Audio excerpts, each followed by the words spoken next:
About Elon Musk, he issued an apology this morning. Has the president accepted the apology, or does he think it's too little too late? The president acknowledged the statement that Elon put out this morning, and he is appreciative of it, and we are continuing to focus on the business of the American people. And has the administration started a review of Musk's government contracts, something that the president said he's considering? What do you mean by that? Has the administration started a review of the contracts that Musk and his companies currently have? No efforts have been made on that front as far as I'm aware. Okay. And just one more, if I may, on just everything sort of we've seen so far with the president's response to the LA protests. There is criticism that seems to suggest that the president responded the way he did because it was a deliberate, calculated attempt to sort of shift focus away from his feud with Musk. How would you respond to that? The president responded to the LA riots, condemning the violence to from Musk. It's an incredibly disingenuous attack. The president saw images of Border Patrol and ICE agents being hailed with rocks and Molotov cocktails. He saw vehicles being burned to the ground with illegal aliens flying foreign flags, and that's what prompted the president to have this response that has clearly worked, because last night in Los Angeles you didn't see many of those images. And I would add the governor and the mayor need to actually do more. I know Gavin Newsom had a big address to the nation last night. I guess he thought that's what it was for maybe his future political ambitions, but he spoke a lot of words. We haven't seen action. California has been a mess for years because of the incompetence of Gavin Newsom, so the president was responding to that only.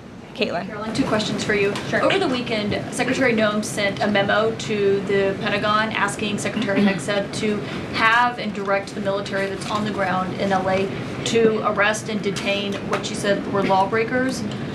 Is the president okay with that? And under what authority would the members of the military be able to arrest people inside the United States? I can't speak for a letter that came from the Department of Homeland Security. I can't speak for the president and what's currently happening on the ground now. And as you know, the president federalized the National Guard under U.S. Code 10, which he has the authority to do.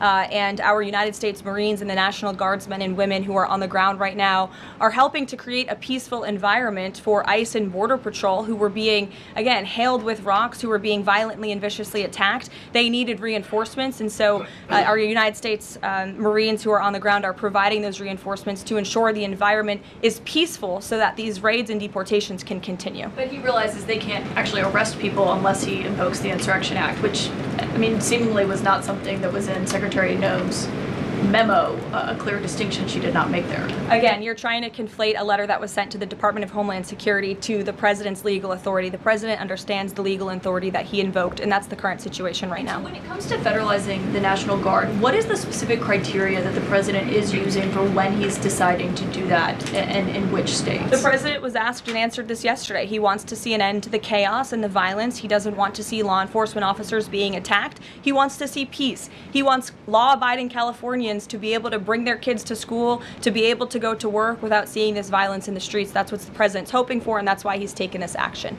John. Thanks a lot, Caroline. Two questions on two separate topics. One has to do with the military parade taking place here in Washington this weekend. There's a lot of security around the White House complex, around the Capitol complex, even along the tidal basin. Is that just proactive? Are you expecting anything in particular in terms of unrest like we've seen in Los Angeles? These are proactive security measures to protect those marching in the parade, many of whom will be veterans and our brave men and women in uniform and Gold Star families. There's going to be military families from around the country who are flying into this parade. And of course, it's to protect the spectators who will be enjoying this incredibly patriotic show on Saturday, and I hope you all join us there. And then secondly, Secretary Pete Hegseth testified on the Senate side of the Capitol today, and he was asked about America's, the administration's view of Vladimir Putin's intentions, and specifically it was asked whether or not his intentions go beyond, his territorial ambitions go beyond Ukraine. When that question was posed to the chairman of the Joint Chiefs of Staff, General Kane replied that he does believe that his territorial ambitions go beyond Ukraine, but Secretary Hegseth says it's not clear at this point. How does the president view this issue? The president has spoken on this. He said, as he calls it, he believes Ukraine was always the apple of Putin's eye. And he made it very clear to Putin in his first term not to invade Ukraine. Putin didn't invade Ukraine because of President Trump's peace through strength foreign policy agenda and the effective deterrence policies that he implemented in the first term. Unfortunately, because of the weakness and incompetence of the previous administration, Vladimir Putin made the decision to invade Ukraine. And now we have this brutal war, which the president is working very hard to end. Jasmine. Thanks so much, Caroline. The president warned that any protests on Saturday would be met with force. Can you clarify what kind of protest President Trump does support or find acceptable? The president absolutely supports peaceful protests. He supports the First Amendment. He supports the right of Americans to make their voices heard. He does not support violence of any kind. He does not support assaulting law enforcement officers who are simply trying to do their job. It's very clear for the president what he supports and what he does not. Unfortunately for Democrats, that line has not been made clear, and they've allowed this unrest and this violence to continue, and the president has had to step in. What question? So if there were peaceful protests on Saturday for the military parade, President Trump would allow that? Of course the president supports peaceful protests. What a stupid question. Raquel. Thank you so much, Thank you, Caroline.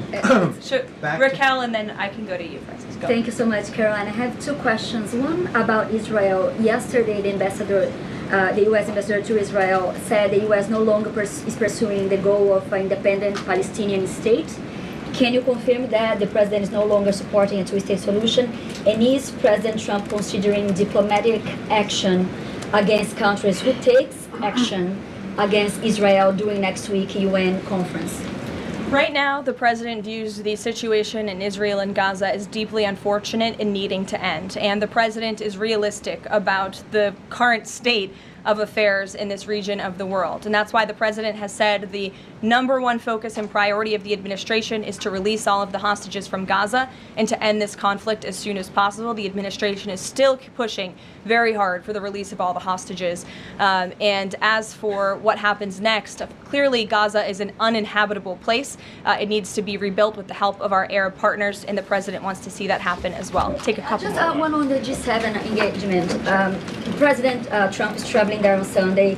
Other presidents beyond the G7 leaders are also going. President Lula from Brazil, President Sheinbaum from Mexico, and President Zelensky from Ukraine are also going. Do you have confirmation if President Trump is meeting any other leaders on the sideline of the G7? Yes. To know about the Lula engagement. I can confirm there will be quite a few bilateral meetings between the president and other foreign leaders. The White House is still working very hard to finalize that schedule, and we will provide that for you as soon as we have it. Great. Thanks, Caroline. Just back to the China trade deal, can you talk about the status of the export controls that the U.S. imposed? Are those no longer being imposed? We are fully complying with the Geneva Agreement. Go ahead. Sure. Thanks, Caroline. One foreign question for you and one domestic. The foreign, the president, of course, has said he would lift sanctions on Syria. Is there an executive order coming along soon to go do that? And is the president planning to try to get involved in any kind of a peace agreement between Israel and Syria that would disengage those two? To the best of my knowledge, the Treasury Department took action after the president made that announcement in Saudi Arabia.